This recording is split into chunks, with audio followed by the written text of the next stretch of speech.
Okay, you guys, let's do this. It's going to be so professional. Like, so professional. Here we go. Well, welcome to the Life Support Podcast with your hosts, Michele VanDusen and June Colson. A couple of clean comedians who support each other and others through comedy's wacky and winding roads. I hope you're ready. Get set. Let's go. Since podcasts have a catchy tune, we wrote this song for Michele and June. Clean comedians are best friends too. Oh, it's so good. And you never know what they'll say or do. Here we go, sing with me on Life Support, with Michele, who's really short. We'll have a ball, with June, who's really tall. They have fun, interviewing comedians on Life Support, with Michele, who's really short. Now it's time to start Life Support. The Life Support Podcast is brought to you by the Hot Breath Comedy Network. Wow, give yourself a round of applause. Welcome to the award-winning Laugh Support Podcast, Season 4, Episode 2. I'm your host, June Colson, here with Michele with 1L, Rhonda Colson Corey's friend, Trisha's sister. Don't call me Shelly. My best friend, Michele VanDusen. What's up, Buttercup? Hey, how are you? Let's see what's up. Oof. So much is up. So much. I'm awake. So yeah, let's do this. That's good. Yeah, before the crack of noon, right? You're up and moving before noon. Look, Michele, let me show you something I'm doing that you've never had to do before. Look at my britches, Michele. What are you doing? All my pants are too short. I have to take the hems out of them and I have to lengthen my pants. Wow. With Michele, who's really short, you have never had to do this before. I'm just glad that like the rough edge, like that style is kind of in, because before I just look like a weirdo with really weird ankles on my jeans because I don't know how to sew. So I can't I just put as much length out there as I can. So yeah, look at me. Look at me go. Wow. You know what? I love the fact that you're doing that with your pants right now because I kind of wanted to hit a little thing, fashion choice for the tip this week. Oh, okay. We're gonna kick it off.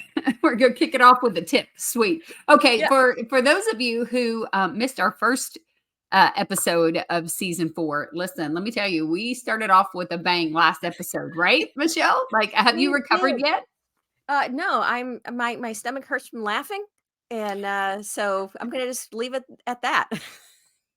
I want to say that at a certain point, because we were being so goofy, Michele questioned my sobriety. And I would like to clarify to all of our listeners that that's me without any alcohol or that's just the joy of Jesus right there. That's just the joy of life flowing through me. So that was a lot of fun. That was a whole lot of fun. And we talked about this season doing some tips. We talked about lighting last season. I will tell you, I'm in a new office right now. And so the door's open. Y'all will probably hear Reggie's claws. Can you hear his feet on the floor walking around behind me? He's trying to figure it out. He's trying to figure out where mommy's at and what this new space is. So I figure we're better off if we're better off if I just let him wander. Otherwise, we'll be scratching the door and barking and all that mess. Yeah. So. Well, your office is beautiful. I just want to put that out there. It's absolutely gorgeous. Mine is kind of under construction right now. So I just keep sticking up a cloth behind me because nobody needs to see what's happening in this room. Well, and speaking of fashion, you've got some fashionable things behind you. Tell me about that. I do. Well, last week I wore the Oopsie Daisy shirt. Today I'm wearing my shirt. I'm not fat. I'm pretty fit shirt. And then this is another shirt that I got when I did a show here in town. It's the 918 comedy night. And it was on September 18th. And our area code in Tulsa is 918. So cool. Michael Patton, that's one of his brainchild, which I think is amazing and fabulous. And so I thought, I'm going to put that up because I have another t-shirt that I just got that I love because my name is on it, girl. Woo! So is this the comedy festival T-shirt? Yes, it is. Which Check is it. awesome. Ooh, I love the design of that. Look at the colors. So the T-shirt is black and it says Plano on it and white, and it has kind of this almost paint splatter vibe and these Yep. shades of pinks and purples, and you got a list of the comics on the back of the T-shirt. Yep. That's super cool. Yep. Yeah. It Michelle, was. I Yeah. honestly I don't know that in your life you should ever buy another T-shirt. Like so, as comedians, we sell T-shirts, we buy each other's T-shirts. Like it's Mhm. ridiculous. How many T-shirts do you think you own? Oh, that is a great question. Comedy shirts, maybe Just period. 30. You buy T-shirts for more than just comedy, don't you? Uh, Typically no, but I have been buying a couple other, like I purposely bought a shirt to wear at the comedy festival, and I wasn't able to wear it. And it crushed me. It crushed me. It was like, oh, because What was it was. the shirt? So it was yellow, and it had this cute little bird, just like a little songbird, right in the center. I'm like, "Oh, this will be perfect, and I'll wear it with my jacket. This will be great." And it was just a good color on me, and I was so excited. And this is why this is a fashion tip for the week. Make sure that when you are wearing a particular t-shirt on stage for a show, that you have the right undergarments, because this particular shirt was a little bit too thin and I didn't catch that at the store and I should Oh have. no. Yeah, so I put it on and I'm in the hotel and I was like, "Oh, I can't wear this. I did Yes. not bring the right clothing." So I had to quickly take that off and put something else on before I headed over there, and it was just something I was gonna be just comfortable in. It wasn't really Yes. supposed to be on stage. So I looked like a huge balloon because because it was a white jean jacket, which was like 2 sizes too big, and I'm already, a big girl, and so I got these 2 sizes too big, and then, like a pink, but you couldn't see the pink underneath, and so it was just like, what is that?" So, yeah, I'm not showing you the pictures, but it's on my social media, so you could see it there. You showed a picture of yourself with the okay, not with the improper undergarments, but Yeah, with the backup plan. So yeah, no, but that really is pretty critical. And I think what's most critical about it is lighting, is yeah, paying attention to, because you might think that something looks okay, but then when you get on stage and you're lit up with those lights, there can be garments that are a wardrobe fail. I've had that who suddenly realize that, yeah, that doesn't look right under whatever, my underwear, my bra, or whatever. And yeah, you want to test it in good lighting before yeah, you get ready to yeah, go and on you don't stage, wanna or wear. make sure that you do pack the proper thing for the proper undergarment for the overgarment. Yeah. Yeah, yeah, and you definitely don't want to, wear the same outfit that you wore on stage, the night before. Mm. You want to make sure that you have a different outfit, so it's just like, oh, so, yeah. Nah. Well, I will Anyway. tell you, okay, so you showed the T-shirt. That's kind of what we're going to talk about today, because we got a little bit of a theme of the comedy festival going on. I'm super excited. I got an gentleman reached out to me from the Kentucky Comedy Festival. They had their first annual festival this year, Ooh, fun. and he reached out and was like, "Hey, I'd love for you to come and be a part of this festival." And already kind of talking. What my role will be and pay and those type of things, which is super exciting. And then he reached out again and said he's going to do a summer series as well. And so I'm going to get to open for our amazing friend Jeff Allen Oh, in nice. July of the coming year, but we know as comedians, I mean, things book out, you book things out months in advance. And so yeah, just signed the agreement on that. So I'll be opening for my mentor, my friend. So yeah, that is super exciting. I've actually never been a part of a comedy festival before. So I'm looking forward to the first festival. Well, I may try to go to other festivals this year. It's just not been something that's been part of my comedy plan. Mhm. But if the first one I go to is the one in the fall, that's pretty awesome to go to the Kentucky Comedy Festival. And they had a Yeah. really successful first year at it. People were really excited about it and wanted them to come back. And so so I'm gonna get to do that. And I found out about that right after you had returned from doing a comedy festival in Oklahoma, right? No, Or Plano, was this Texas. in Texas? Sorry, Plano, Yeah. Texas. So so tell us about that. Tell us how you what that's about, how people get into comedy festivals, and just break it down for us. Well, first off, I want to say this, you're already a whole nother level ahead of me. And I'm going to put it that's the best way I can say it, because um, you've been invited to perform. Okay. That's a huge thing. Majority of the shows, if you're not the headliner or the feature, typically you're a comedian that is submitting your work, your video, so you're paying an entry fee to be, hopefully to get picked to be on a show. So like that right there is you're already invited, so it's a completely different kind of perspective. So that's the way to go. The way you're doing it, that's the Yeah. way to go. That's all I'm Okay, saying. I'll take it. I will take. Yeah. I will tell you, I was very humbled, very honored that he reached out to me. But he was definitely.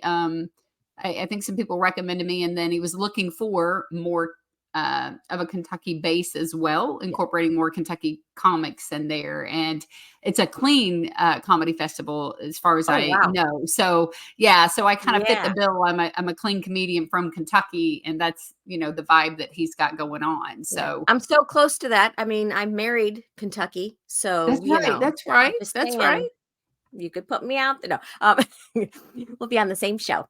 Um, anyway, so yeah, so typically, you Google search comedy festivals, and then you submit your name, and then you hope and you hope and you hope and you wait and you wait and you wait to get that email back like, woo, I made it in. And then you make your plans as to travel and things like that. So I picked Plano Comedy Festival because it was, it's only like 4 hours from here. So I knew that was going to be a quick, easy kind of a thing. It happens to be the largest comedy festival in North Texas. And from my understanding, that meant it went 8 days. And that was that's a long festival. Okay, I was gonna So say, is that the norm? I don't even know that I've noticed what the how many days they did the Kentucky one. So 8 days? yeah, Wow. yeah. Yeah, it went from, a Sunday to Sunday. You're like, "Oh, that's 7." No, you started performing on the first one, and then anyway, something along those lines. So they had shows every night, and I performed on a Wednesday night and Friday night. But we had 2 shows Wednesday night, 2 different shows.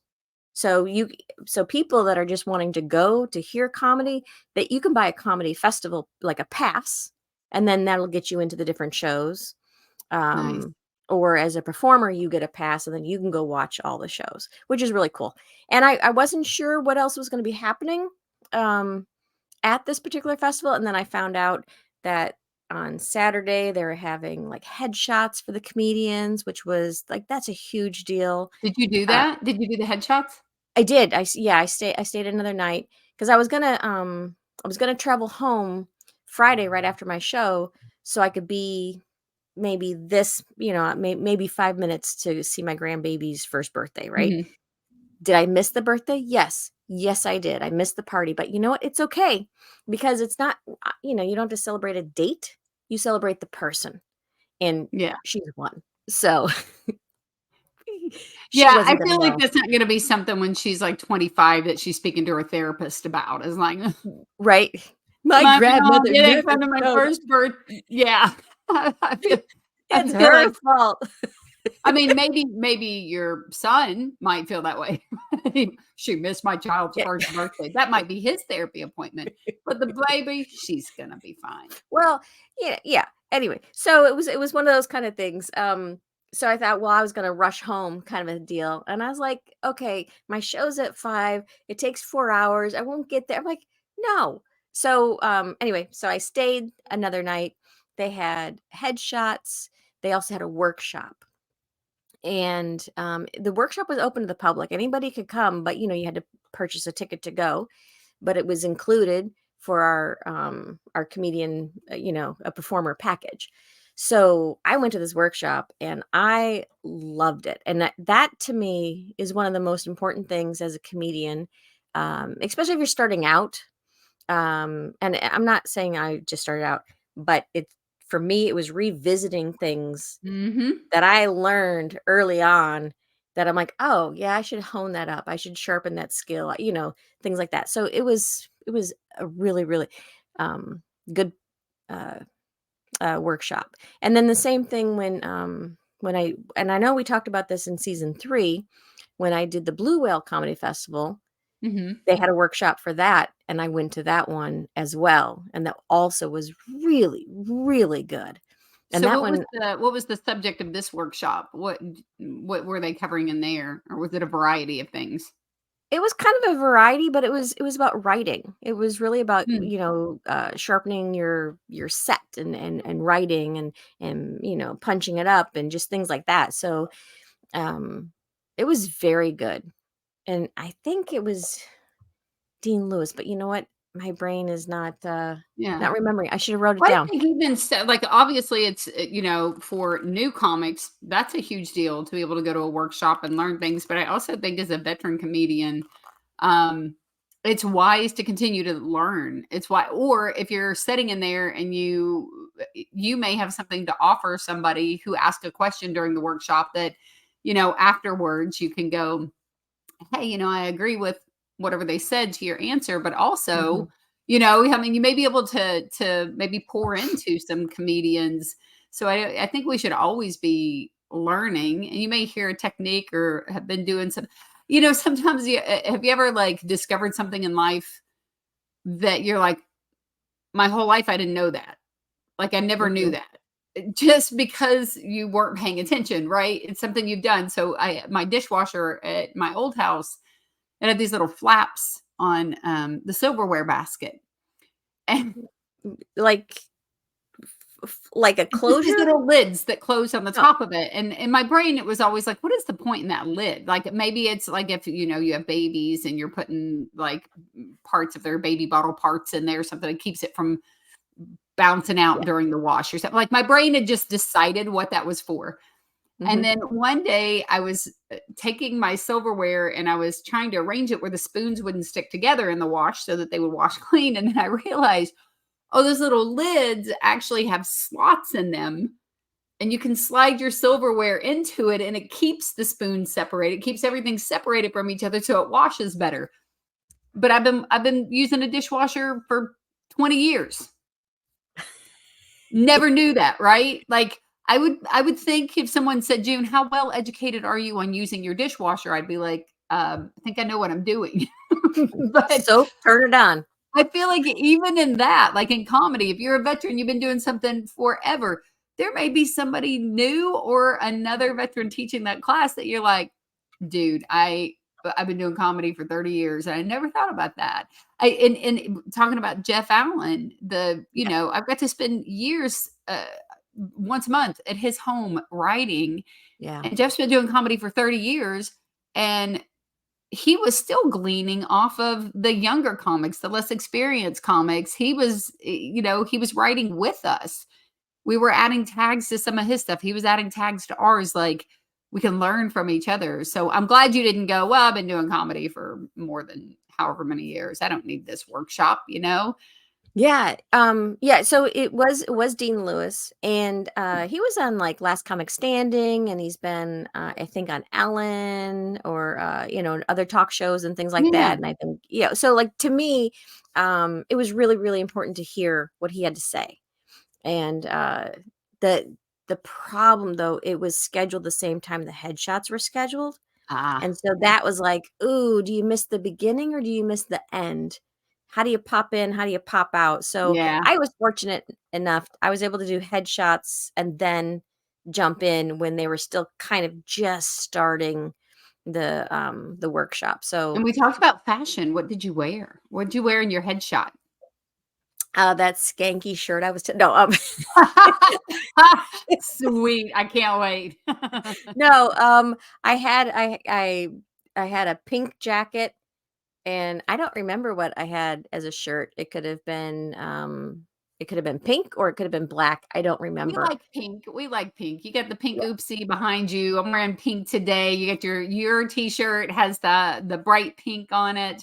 Pink is good. You're even Okay. wearing a pink. You have a pink bottle and a pink bandana in your hair right Yeah. now. Oh, We are yeah. just So that was the thing, is like, you got to choose different things of what you want to do, right? So like this really is for like a workout kind of a thing. And then but if I'm going to go on stage or whatever, then sometimes I just do that cuz I want my hair back. So there's a you wear lot of your times sunglasses on stage. I have worn my sunglasses on stage a lot. Especially if I typically have someone that does my hair before Yes. comedy things, and if she's not available, this is what you're gonna see. It's gonna be this. It's gonna be the sunglass headband kind of a thing. I can't And then do it, and it's a distraction to me. It's such yeah, a and distraction then to me, but there's some female comedians that, like, their sunglasses are on their head all the time, yeah, and or a ponytail thing, or a ponytail with the glasses, or even not even sunglasses. It could be just glasses. So the glasses I can deal with, but the sunglasses in a club at 9 o'clock at night, I'm like, "Take off yours," but I get it. I don't know why either, but it feels like sunglasses hold your hair back better mhm. than a headband. It does. It What does. is up I with don't that? I don't know. I've lost more headbands off Yeah. the back somewhere. I'm like, "Oh, well." So, I don't Sorry, know. I got us off track on the headbands and the fashion and that, but we did kind of start with that. Okay, so We did. you went to a workshop. Yeah. The headshots I think is super cool and unique that they did that, and especially Yeah. new comedians and all the listen, anytime somebody's wanting to do a headshot of me, I will take it. I like to be able to send different, different images to different people. If you've got Mhm. somebody that's going to do a high resolution picture for you all day long, yeah, I will take that. Maybe it comes back and you're like, yeah, that's okay. I might not want to use it, but do it anyway. You never know. It might end up being your favorite headshot.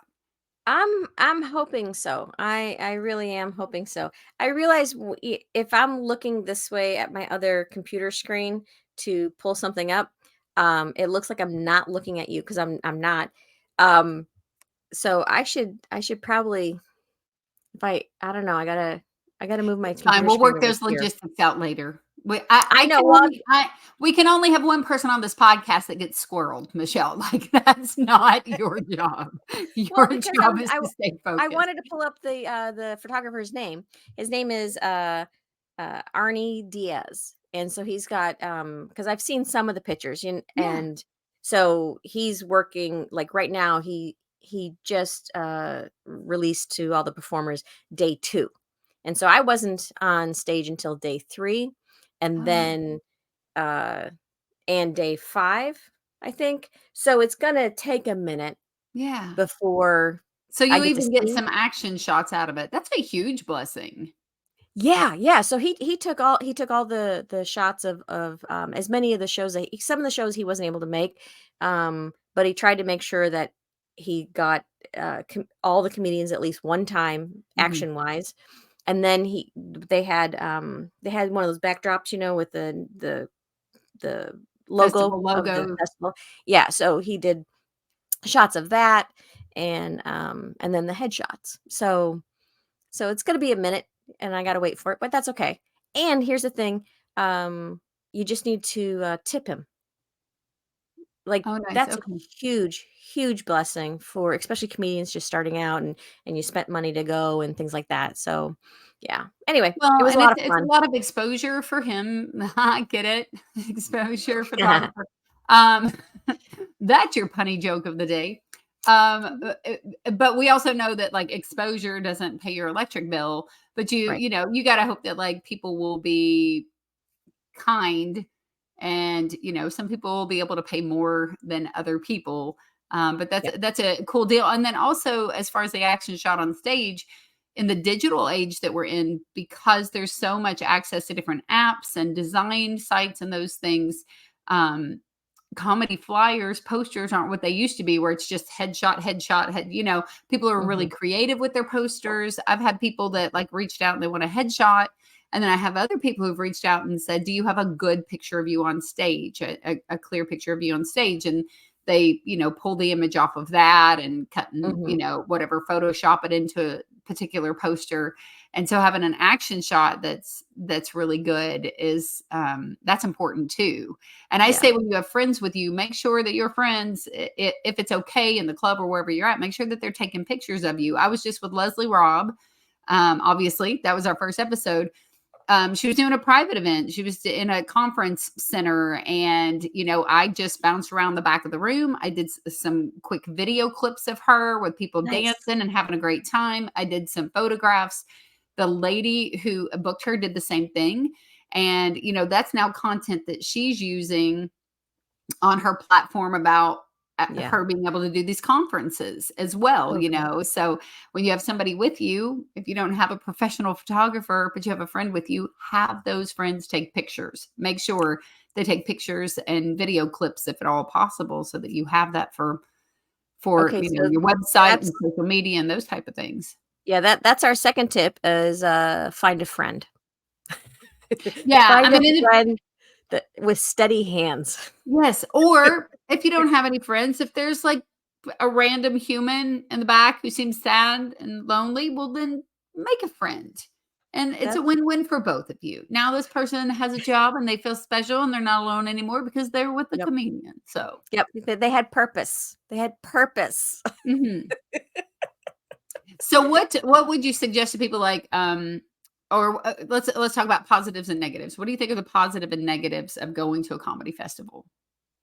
The positive is networking. You gotta make sure that you Mm. network because, people that you meet there, because it really is kinda like going on, a first date kind of a thing, because you don't typically know all the other performers, and so, I was on 2 shows, and I didn't know any of the performers till that night, and, so I've met them, we've exchanged cards and things like that, business cards Yeah. and stuff, and, there's some people I'm like, I absolutely adore them, and they're super talented, and I'm looking forward to doing actually more shows with them, which is really cool. So networking is a huge deal. Yeah. Um, uh, what was the question? Positive and negative. So positive, you've got network going. We also know positive is workshop and positive is maybe extra perks like the headshots. Yeah, So yeah. any Plus, other like positives you free think? snacks. A negative, negative. You can get really tired. Because Mm, there's so much activity every single night kind of thing. And so you need to make sure that, just like you are when you're traveling, that you want to make sure that your vitamins are good. You want to take care of your health. You don't want to just go, oh, whatever, live once. No, no, no. You want to make sure that you're taking care of your health so that way you can participate in all the things. And it's also really important to go and watch all the shows that you can, especially, and not just like if mm. your friends are in something, but you wanna watch those headliners because you wanna know, okay, how did they get there? So you wanna watch, you wanna see and observe how are they interacting with the crowd? How are "Oh, that joke didn't work. How are they gonna recover from that?" Like, those are the things that you wanna see what the headliner's gonna do, Yeah, yeah. You want Yeah. that kind of a thing. But yeah, so you always wanna make sure that you're traveling with, your vitamins or if you eat certain food, make sure you have that. Oh, here here was a negative. So, positive, I got to have lunch with a friend I haven't seen in years. Like Yeah. that was a huge thing.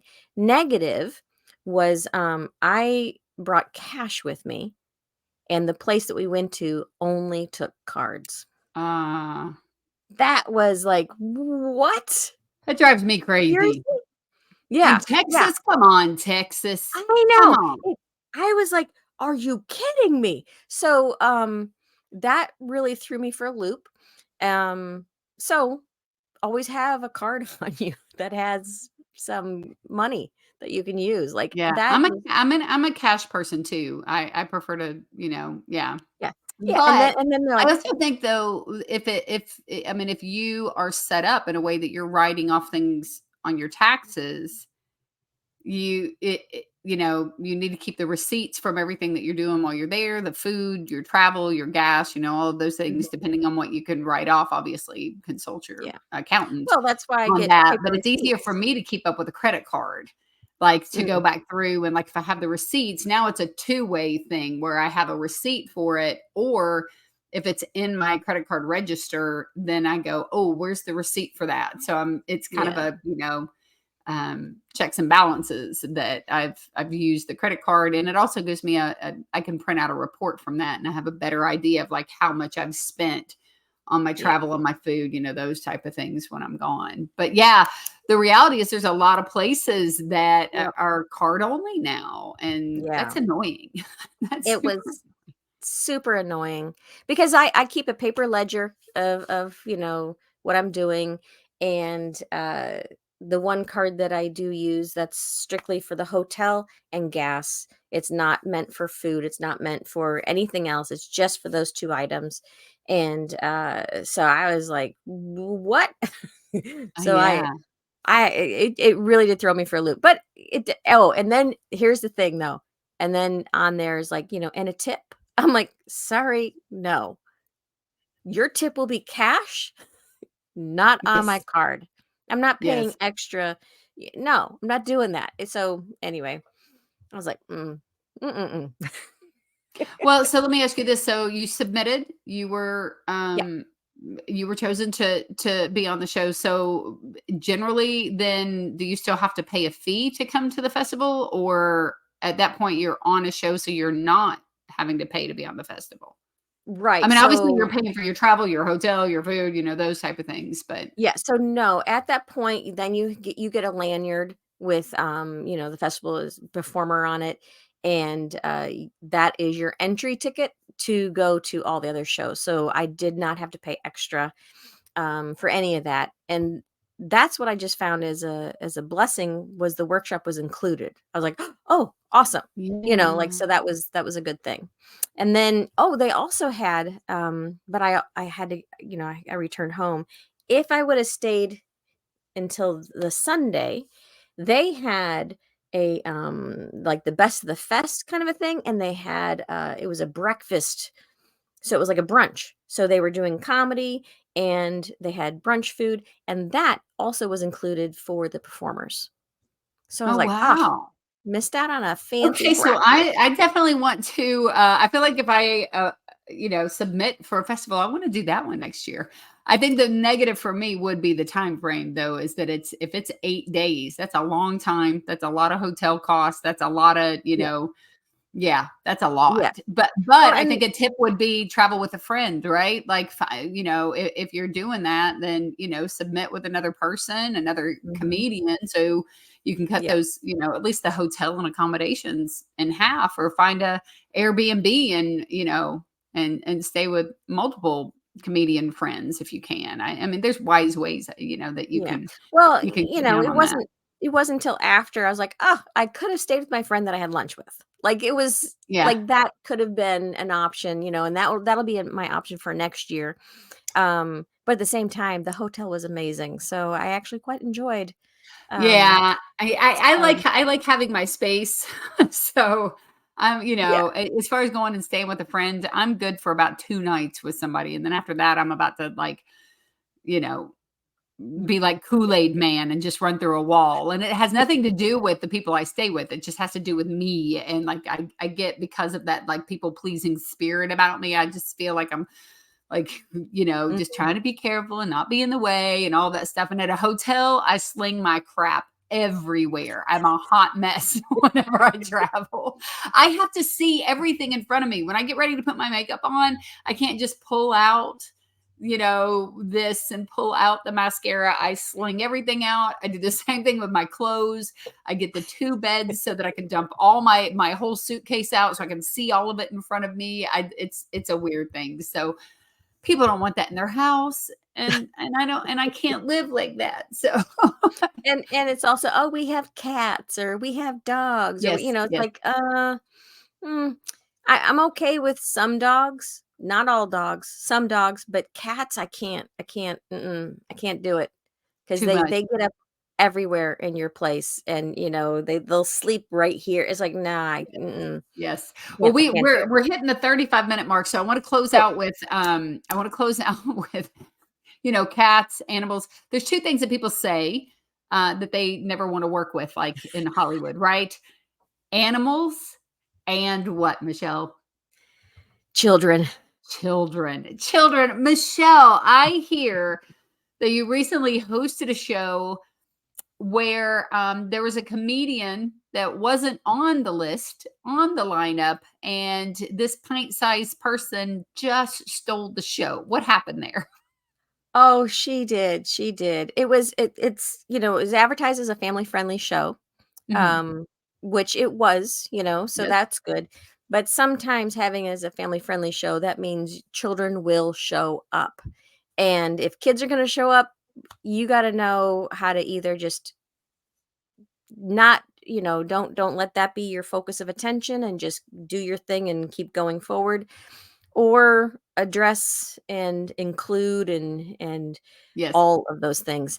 Um, and it would have been okay because there was a lot. There was like 12 kids, but it was just the one that was smack dab center, first table, front row, Mhm. center. Like that the spotlight just needed to be shifted to her. Um, but she was adorable and so much fun, but definitely a distraction. And so it Yes. became her show. Um, yeah, that was crazy, and as the host, I probably should have curbed some of it, like, I was gonna, like, try to step in on some things, Yeah. but then the headliner, he's like, "Oh, no, she's fine, guys, she's fine." Like, he's like, "No, it's all Right. good." And, like, each comedian that came up, they they had to deal with her, Yes. and, one of them, it was totally fine, like, there was no issue, so I was like, "Oh, okay," so I kinda relaxed, and then, the next one, he actually was the one, like, brought the most attention to her, he's like, Mm. "I don't know what to do with kids, I d" and in the meantime, he's talking about this, and he's just so it doesn't matter whether it was a child or a heckler, if Right. you take everybody's focus into that one area, you're gonna shut your own show down every single time. Yeah. So, Yeah. yeah, you need to acknowledge and then move on, and, Michelle, you showed me a couple clips of this sweet little potato, and it makes me think of anybody who watch Mad TV. Um, there's a character named Stuart. Stuart, and Stuart was always like, "Look what I can do! Look what I can do! Look what yes, I can do!" And it was full on a whole comedy show of a little lady in the front going, "Look what I can do! Hello, hello! Look what I can do!" And the thing yes. is that, like, the mother, like the father, the whoever the grown-ups are, I think sometimes people just don't get it. They just Yeah, it wasn't don't the get it. father, we found that out right away. Yeah. Nope, not Eh, my dad. Okay. yes, not gonna do anything about it. Like, they were content that this and you know what I was thinking? I was thinking that that was kind of the Stuart. There's also a girl version of Stuart called Dot, and, yeah, people used to Well, call me Dot sometimes because she was just a silly little girl. But I feel like whoever their adults were, they were just glad that someone else was having to look what I can do. Look what I can do. Look what I yeah, can and do. I think, as the show progressed, I think probably what really fed into that was, the, 32-ounce Slurpee that she finished that That's had, right. red dye, whatever in it. You know what I'm saying? Like, I'm Yeah. thinking it would had a lot to do with the big drink, and then, there was candy, like, there was a lot that just kinda fed into They that just situation. sugared up that little baby and put her right in the front row. But Yeah. if anybody can handle that, it's you. You're so good with kids. You have such an amazing imagination and the ability to work off the cuff and not get rattled or angry or frustrated. I mean, some comedians, it's really difficult. It's difficult to roll with that, and you just make it work. And did it end anybody's career? Was anybody's life in jeopardy? In the grand scheme of things, not that big of a deal. And it made for some funny stories and some cute little video clips that you got to share with with your comedy friends of this amazing Yeah. little girl. Yeah, in fact, one of the comedians, he's like, this is gonna be, I just want you guys to know this is gonna be, my on my Instagram, and it's gonna say comedian heckled by or whatever. Like he Yes, titled it and everything yes. right there and then, you know, and the parents like, oh, that's fine. Or well, the mom, yeah, that's fine, whatever. It was like, Yes. okay. So yeah, it So was yeah. yeah, it's a tough crowd. Kids are a tough crowd, and there's like that's why ventriloquists are great. That's why magicians are great because Mhm. they do comedy in something that children can enjoy and be a part of and Yeah. really interact. But straight stand up is really not a place for kids under 12. And I say under 12 because it just depends on Yeah. one, if they're under 3rd grade, they don't even understand humor. Unless you fall Mhm. down, nothing's funny, Yeah, you yeah. know? They do enjoy knock knock jokes, because they get to participate in that's okay. But if unless you have a rim shot kid behind you, they don't know what's going on. They don't know when to laugh. Do we laugh now? I Do we tell not you what laugh? though, I tell you what, at that show that we did at Oakland Baptist Church in July or June or May, I don't know. I think it was May 31st. We were almost to June. There's a little boy there that's a friend of mine's kid. And when I tell you he was the best laugh in the room. That child, I don't know how old he is. I feel like maybe a 4th or 5th grader at the most at this point. I could be Mm. off because, when you don't see somebody all the time, you lose track of like how old the kid. That child did not miss a joke. He did not miss it. I was like, I wish every audience member like got it the way he did. He had the time of his life, and even going back and listening to the videos.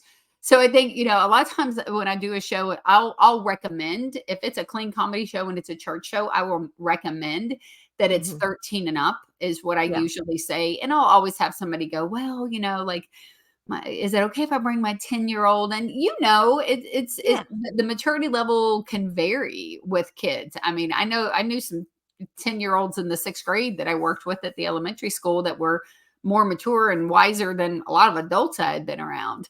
And I think it's just a matter of like parents being mindful of their kids, Yeah. what they can process. But the joy of what we do and how we do it is that there's not a show that someone is going to watch you perform. You can't control what other comedians do, but they know it's safe to watch you. They know it's safe to watch me Mhm. because we just do it in a way that you can be safe with your kid beside you. Even if they don't get it, they're not going to get something they shouldn't. Yeah, which is like every Disney film, every Pixar movie, they have jokes in there for the adults and they have stuff in there for the kids. Yes. Um, so if they don't get it, it's okay. We're okay with them not getting it because it wasn't written towards the kid, but they can still enjoy it, which is Right. nice. Right. Yeah. Yeah. And you can also kind of you did what you did was you moved your material around a little bit too, and you did stuff that you knew that it would at least make them laugh. Like I have a bit about a kid with rocket ship underpants and a fight with an imaginary friend. And so Oh, like I at a love that club, too. I probably wouldn't do that material.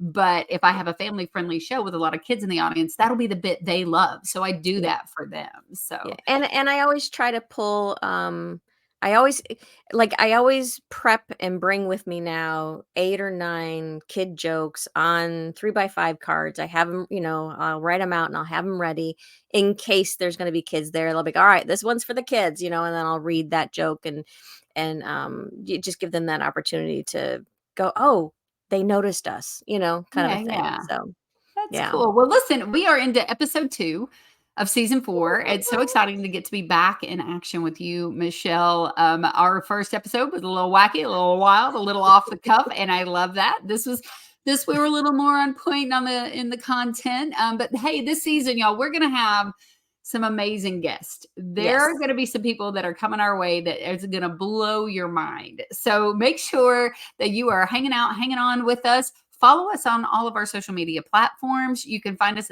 at the Life Support Podcast on Instagram and on Facebook. And if you're listening to us and you want to watch us, you can find us on YouTube, Life Support Podcast. And if you are watching us and you want to listen to us, like in your car, then you can find us on all the major podcast platforms, Apple Podcasts, Spotify. And Michele VanDusen, they need to follow you, right? Follow Michele on her socials, Michelle's Comedy, and it's Michele with one L. I don't know how many times I'm going to tell you people. It's One L. One L. And you can find me on pretty much all platforms at Junebug Comedy. So that's going to be it for this episode of the Laugh Support Podcast. As I always say, Jesus and Junebug loves you. Michele, close us out. Well, I just, since we talked a little bit about fashion, here we go.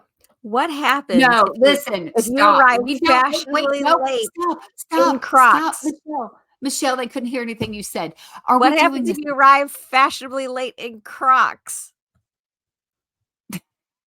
I really wanted to get control of the situation this season, but it's too late. It's too late. What happens if you arrive fashionably late in Crocs? I don't know, Michele, what? You're just late. Anyway, thanks for listening. We'll see you on the next episode. Bye.